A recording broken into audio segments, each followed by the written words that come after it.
शुमाली हिंदुस्तान जो, हाँ, ऊपर का हिंदुस्तान है, ऊपरी हिस्से हैं जिसमें पंजाब भी आता है, सिंध का इलाका आता है, कश्मीर हो गया, पंजाब पूरा है, और इस तरह यूपी हो गया, और मध्य प्रदेश है, राजस्थान है, ठीक है, और बिहार है, दिल्ली है। ये सारे जो इलाके हैं ये शुमाली हिंदुस्तान के हिस्से कहलाते हैं। अब इनमें बोली जाने वाली जो ज़बानें हैं, ठीक है, उसके बारे में हम कुछ जान पाएंगे। तो हम ये पढ़ चुके हैं कि करून वस्ता के दौरान, ठीक है, हिंदुस्तानी ज़बानों की इर्तिका किस तरह से हुई। कदीम दौर में अपभ्रंश जो ज़बान है, ठीक है, देखिए सबसे कदीम ज़बान जो है वो संस्कृत है हिंदुस्तान की।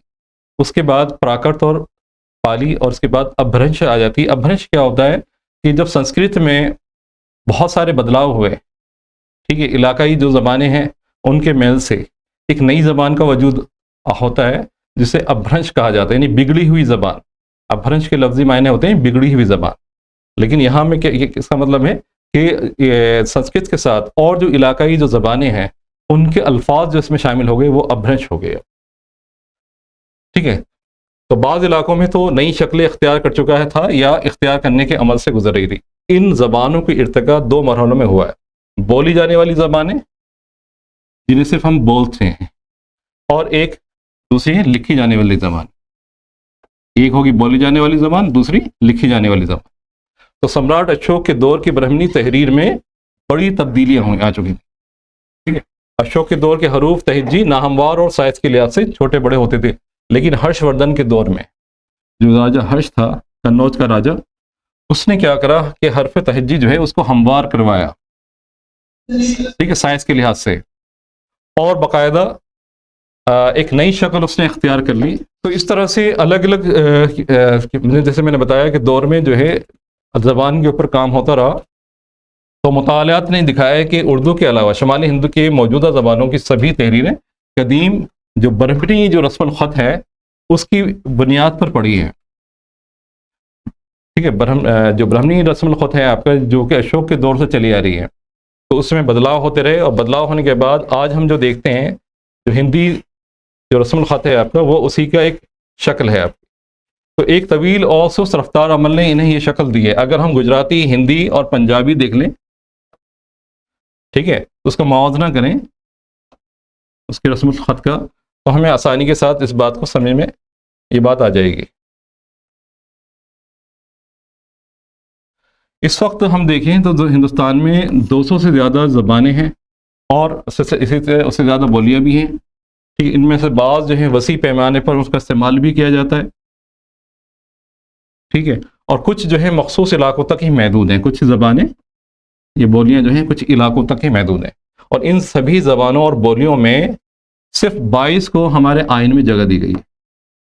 ठीक है, इसको अंडरलाइन कर लीजिएगा कि हमारे जो आइन है उसमें सिर्फ 22 ज़बानों को, ठीक है, हमारे आइन में जगह दी गई है। लोगों की एक बड़ी तादाद हिंदी को मुख्तलिफ शक्लों में बोलती है, जिनमें ब्रज भाषा और अवधी भाषा। हिंदी के अंदर हम देखें तो, ठीक है, उसके दो शक्ल हैं, एक ब्रज भाषा है और दूसरी अवधी है। इसके अलावा बहुत सारी अलग अलग जगहों में भोजपुरी भी है, मगधी भी है, और मैथिली भी है। लेकिन ख़ास जो हम देखें तो फिर ब्रज और अवधी ही मानी जाती है।